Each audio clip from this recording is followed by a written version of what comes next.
Palabras Más, con Álvaro García.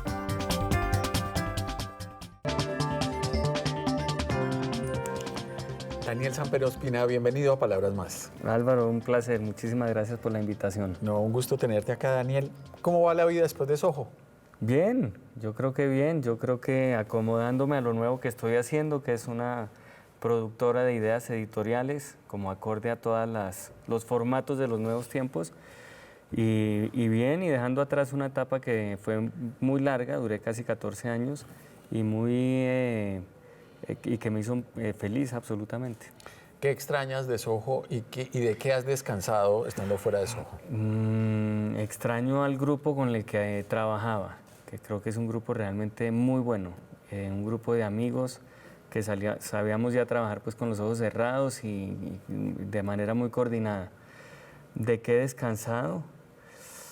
De golpe de esa presión que en un momento dado uno sentía en Soho de tener que innovar sobre lo que ya había innovado. Es decir, ahí hay una especie de efecto parecido al de los afónicos, que es que en la medida en que uno esfuerza la voz, más la va perdiendo. Y eso de alguna manera podía pasar en Soho. Es decir, cuando uno ya lograba, no sé, poner el dedo en la llaga con un desnudo inesperado, con el tino, o con Yidis, entonces después de eso, ¿qué seguía? ¿Uno cómo iba superando eso? ¿Con 2 Yidis? Sí. ¿O qué diablos iba inventando? Entonces había como una especie de presión autoimpuesta para que toda esa fórmula de creatividad no se estancara, y descansar de eso alivia. ¿Lecciones aprendidas después de casi 15 años? 14 años, 14 casi, años. un poco menos. De estar trabajando, convocando gente para hacer cosas diferentes, crónicas, escritores, periodistas, gente que no tenía que ver con los medios y que venían acá, y al mismo tiempo trabajando con mujeres, convenciéndolas de que se desnudaran para salir fotografías ahí. ¿Qué lecciones aprendiste después de ese ejercicio? Bueno, quizás la primera, que uno como editor no debe ser prejuicioso. Yo creo que muchos editores solían sentarse a hacer una revista para gente que no leía, y ese era como uno de los mandamientos que había en las salas de redacción: fotos grandes, pies de fotos, que uno pudiera pasar por encima y ya. Creo que Soho demostró que uno puede hacer una revista para ser leída, sin que fuera pues obviamente una revista cultural, ni que fuera una revista ladrilluda, ni nada de eso. Y en términos de producción, de golpe, entender que uno consigue las cosas en la medida en que las pida, así de simple. Muchas personas decían, pero bueno, ¿ustedes cómo hicieron para convencer a Yidis o para convencer a Carlos Gaviria de que saliera disfrazado de apóstol al lado de Alejandra Azcárate desnuda o algo así? Y era tan simple como proponerlo. Yo creo que el 80% de las veces de las propuestas que hicimos fueron aceptadas, pero no había mayor magia, simplemente no prejuzgar que la persona, uno la llama y pues lo va a insultar o le va a decir que cómo se le ocurre. Daniel, háblanos un poco de ese proyecto en el que estás ahora, de crear contenidos para medios nuevos. ¿Por qué decidiste incursionar ahí, precisamente en ese tipo de investigación, en ese tipo de innovación, o esa que tiene mucho creativo? Sí, pues yo creo que la creatividad de Soho se debería o se puede poner en función de toda la realidad que está sucediendo con las redes sociales, con esa transformación tan absoluta de los medios de comunicación. Yo creo que este es un momento casi comparable al de Gutenberg, pues hay una revolución absoluta en la difusión de las ideas. Ya los medios tradicionales no tienen el monopolio para poderlas distribuir. Ya con las redes sociales, con internet, cualquier persona, cualquier marca, pues simplemente puede echarlas a rodar. Entonces me gustaría poner al servicio de esa nueva realidad y de esa cantidad de formatos nuevos que se pueden hacer, esa creatividad periodística que es la que a mí me gusta, es decir, convocar grandes firmas, grandes caricaturistas, grandes cronistas, etcétera, para hacer contenido para esas cosas nuevas, hacer cómics, hacer animaciones, hacer videos web, hacer series web, pero periodísticas. Digamos que tratar de aprovechar que ahora es muy elástico el formato, pero que todo el mundo está ávido de contenido. Y lo que has visto hasta ahora, ¿qué te dice? ¿Te emociona mucho el tema? ¿Lo que has podido explorar te parece interesante? Sí, es desafiante a morir y es interesantísimo. Y a mí me encantaría poder ser una especie de bisagra entre todo ese mundo periodístico de grandes firmas, de grandes humoristas, de grandes caricaturistas y todas las necesidades que tienen quizás las marcas hoy de tener contenido, ¿no? Para atraer audiencias, ya no necesitan atraerlas a través de un medio tradicional. Entonces es muy emocionante, pues sí, vamos a ver cómo resulta la cosa, pero siempre me ha emocionado estar buscando, la búsqueda me gusta más que la comodidad. Y bueno, yo creo que 14 años en Soho hicieron que me sentara cada vez en una poltrona muy cómoda de la que hay que sacudirse de vez en cuando para no terminar uno como Roberto Gerley, no alguien así. ¿Y en la familia qué dijeron cuando saliste de Soho, tus hijas, tu esposa? Ahora con esta nueva vida. Bien, ¿cómo va no, la les cosa? pareció muy bien, sobre todo a mi esposa, pues le parecía muy bien, que ya llevaba muchos años allá y que era un momento perfecto para irse, antes de aburrir a la gente o de aburrirme yo o de que todos nos aburriéramos o de que algo empezara a salir mal. Entonces, dado que era el cumpleaños número 15 de la revista, que salió bien la edición de la fotonovela en la que yo incluso pagué culpas mamando gallo, pues, y saliendo desnudo como un idiota, esa era una gran plataforma para anunciar y ya para cerrar un ciclo que estaba largo, pues, ¿no? Daniel, bueno, hablemos ahora de este libro que está muy bueno, muy divertido, que es una recopilación, un resumen de columnas publicadas en la revista Semana. El libro se llama El as bajo la manga y está muy bueno, realmente muy bien editado, muy divertido, se disfruta mucho y viene acompañado de un mazo de cartas con figuras de la política colombiana. ¿Cómo surgió la idea de hacer este libro? Y después me cuentas por qué decidieron incluirle este juego. Pues hicimos una compilación con una editora que se llama Carolina López, que es la directora de la editorial de Semana, con la intención de hacer como una especie de síntesis o de resumen de los últimos años de la historia política colombiana. Un resumen divertido, involuntariamente divertido, que contara pues todo lo que ha pasado, la pelea de Uribe, el divorcio de Uribe y Santos, el proceso de paz, la transformación de Angelino, que pasó de ser zarrapastroso a ya ser una alta dignidad del Estado que solo viaja en primera. El episodio de la próstata. En Colombia hubo un vacío de próstata muy delicado, porque en un momento dado Santos estuvo malo de la próstata, la vicepróstata, que era la de Angelino, también. Entonces, en un momento dado, la única próstata que por constitución tendría que asumir era la de Roy, que era presidente del Senado en ese momento. Entonces, digamos que recoger todos esos absurdos que suceden en Colombia a través de un libro que también sirviera como objeto, y por eso entra la idea, pues, de las cartas, que las diseñó Luis Carlos Cifuentes, un pintor y artista joven muy destacado, con el cual nos sentamos a ver si hacíamos que cada palo obedeciera a una de las tendencias políticas que hay. Entonces hay un palo que es de Santos, del santismo, un palo que es del uribismo, un palo que es de la izquierda, un palo que es de la guerrilla, y hay fenómenos, aquí lo estoy viendo como el de Roy, que es un joker, que sirve para cualquier palo. Donde uno lo ponga, ahí funciona. Él funciona, él se va acomodando en cualquier palo, él no tiene ningún reparo de ninguna naturaleza, entonces es un homenaje bonito a Roy Barreras. Bueno, ahí hay varios personajes a los que se le asignaron protagonismo a través de las cartas que están aquí, que vienen con el libro. Quisiera preguntarte eso, por ejemplo, bueno, ya sabemos la de Roy, la de Uribe, es el as. El as de picas, sí. El as de picas. ¿Por qué se le asignó este? Pues porque es el gran as de ese palo, naturalmente, el de más picas. ¿Santos? Santos no me acuerdo qué palo tiene, no creo que sea el del corazón, porque el de corazón, bueno, puede ser el de corazón o el de trébol. El de corazón yo diría que es Petro, ¿no? Que es el que se inventó la política del amor, ese invento tan bonito que florece sobre todo en los transmilenios atiborrados. Aquí está Santos. Es diamante, sí, Santos. Entonces sale enarbolando pues la bandera de la Paloma de la Paz. Uribe sí sale enarbolando al revés la espada de la guerra. Y hay casos como el de Angelino, que es muy significativo, que está muy bien ilustrado en su estatus de querubín, pues con los toques, digamos que propios de él. que también pueden servir para cualquier palo. Incluso aquí lo dice, esta carta vale para cualquier palo, porque sabemos que Angelino es un poco así, ¿no?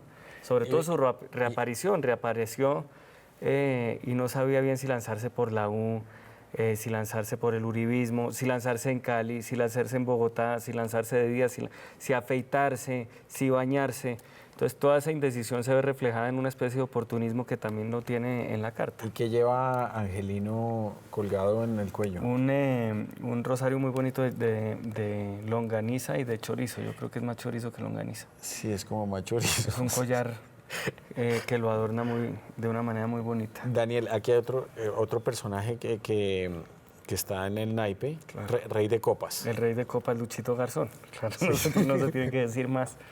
Así es, sale Lucho Garzón enarbolando, así como uno enarbola la paloma y el otro la espada, pues la copa, que lo ha hecho muy famoso. Bueno, veamos aquí otro personaje que es Clarita López, reparta hacia la izquierda. Claro, porque ella también de alguna manera, no digo que encarna, pero sí es impulsada por todo ese movimiento de la izquierda que se hizo famosa justamente por eso, por repartir hacia la izquierda, ¿no? Ahora, pues Clara obviamente aparece como una líder muy importante de la izquierda renovadora, pero a nadie se le puede olvidar pues que ella fue la segunda de a bordo del gobierno de Samuel Moreno, que se robó, ya no digamos pues una plata del erario, sino una calle, una avenida. Eso no había pasado nunca. O sea, la avenida 26, él la debe tener en Suiza o yo no sé dónde ya armada, o en las Islas Caimán, y la recogerá cuando salga. Te invito a que hagamos una pausa para venir a hablar de otras carticas que tenemos acá. Muy bien.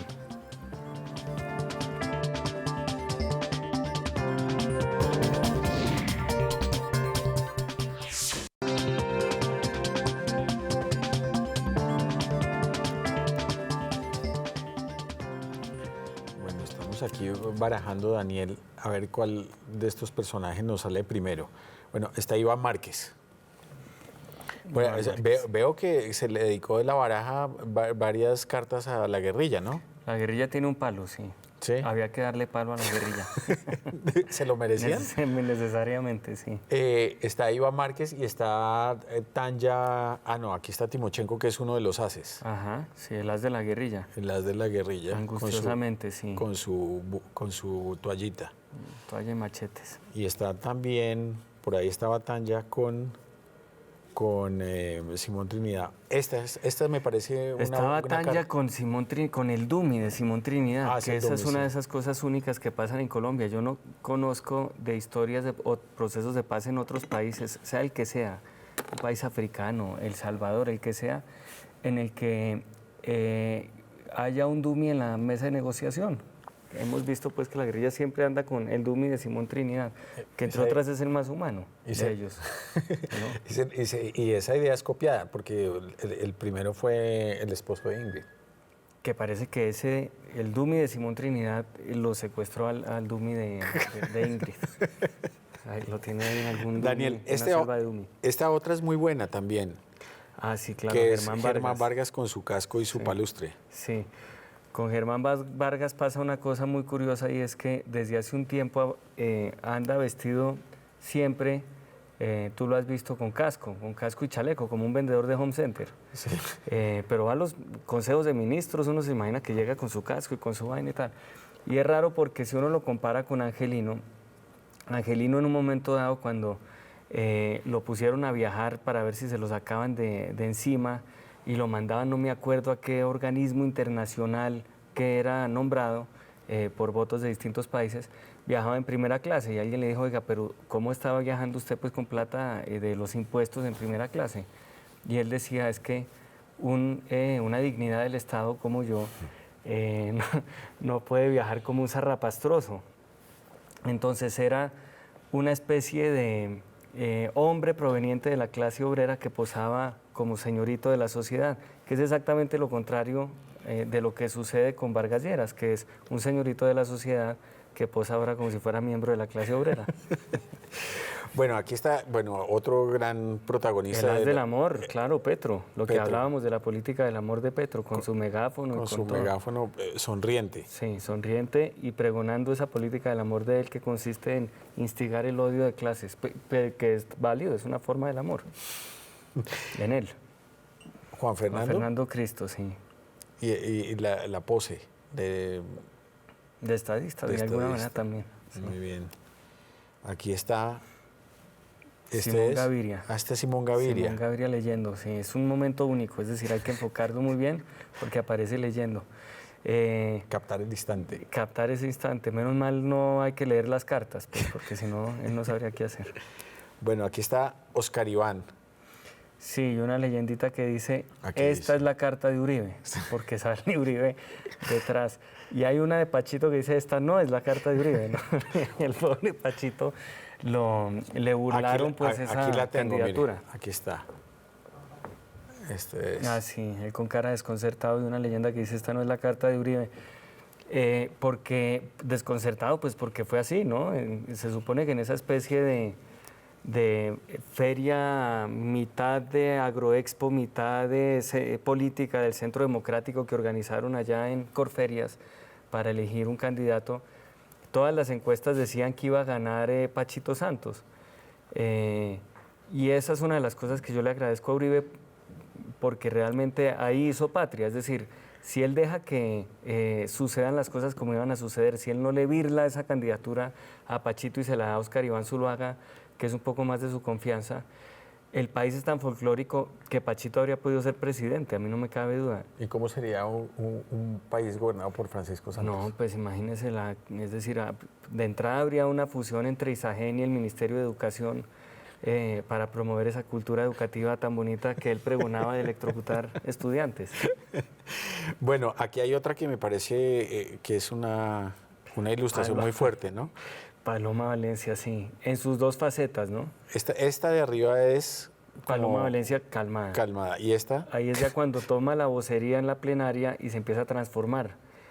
Hay un episodio como de exorcismo, o hubo por lo menos en una plenaria en la que ella tomó la palabra, empezó a defender a Uribe y le iba cambiando la voz y se iba despelucando, casi que al mismo nivel de la loca de las naranjas, la que salía en la propaganda poniéndose furiosa si uno no votaba por Oscar Iván Zuluaga y tiraba naranjas.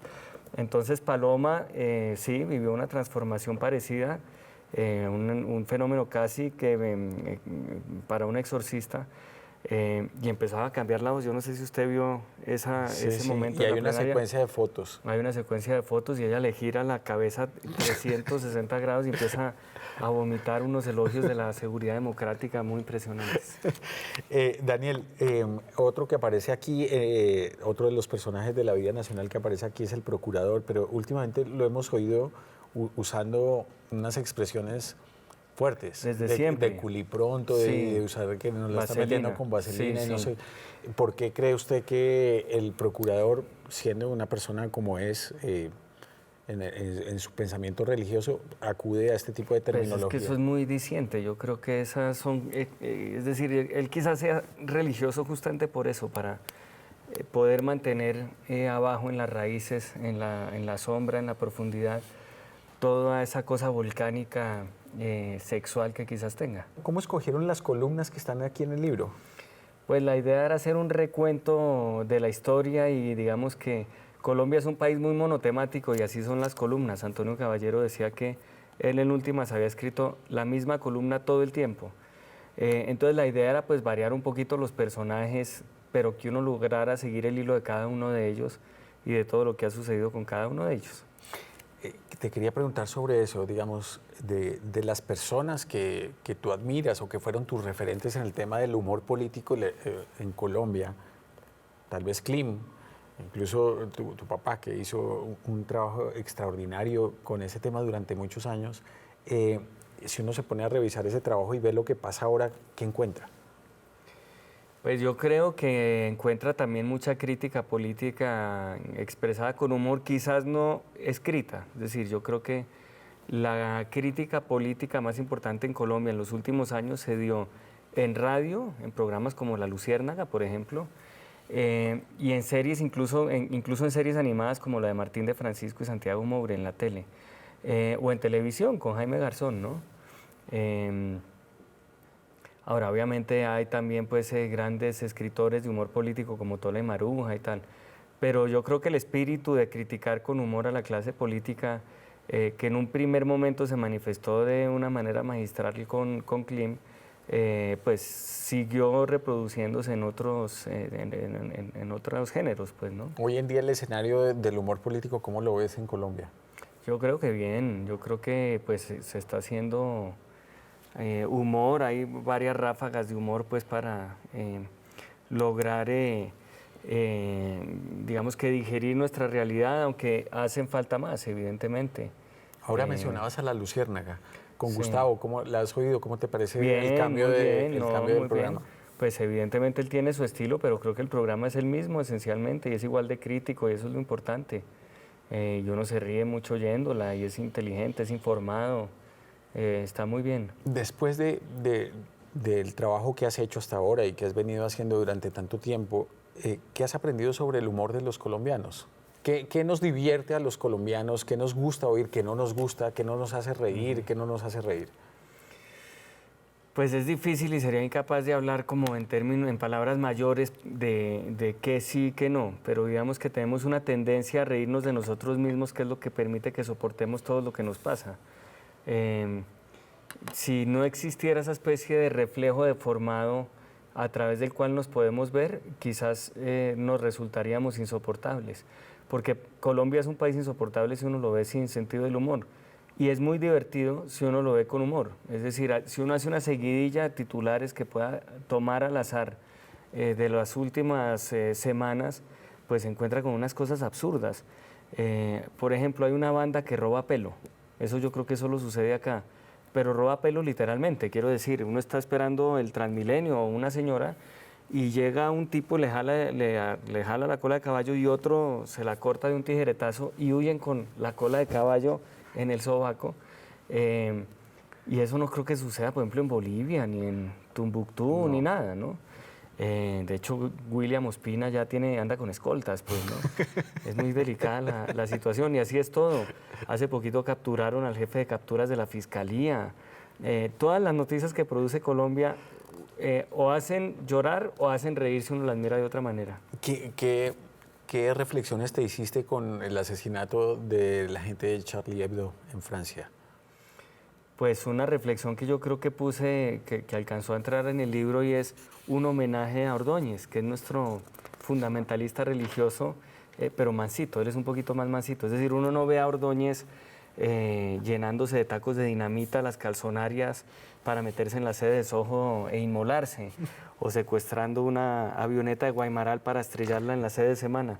Entonces él hostiga, demanda, agrede de otras maneras, pero hay que reconocer que hasta ahora no ha hecho nada que lo pueda uno comparar con un fundamentalista islámico. Es un fundamentalista católico muy a su manera, quema libros, etcétera. Persigue minorías, pero todavía no ha hecho nada semejante. ¿Te has encontrado con Ordóñez o con Roy? En misa, pero vamos a misa distinta, en horarios distintos. Entonces. Daniel, bueno, muchas gracias por haber aceptado esta invitación. No, felicitaciones por este libro. La verdad, está muy bueno, muy divertido. Se puede disfrutar no solamente la lectura, sino el juego, y tener estas cartas en el bolsillo es importante. Es muy importante lo de las cartas. Muchísimas gracias, Álvaro. Encantado de estar acá. Bueno, Daniel, gracias.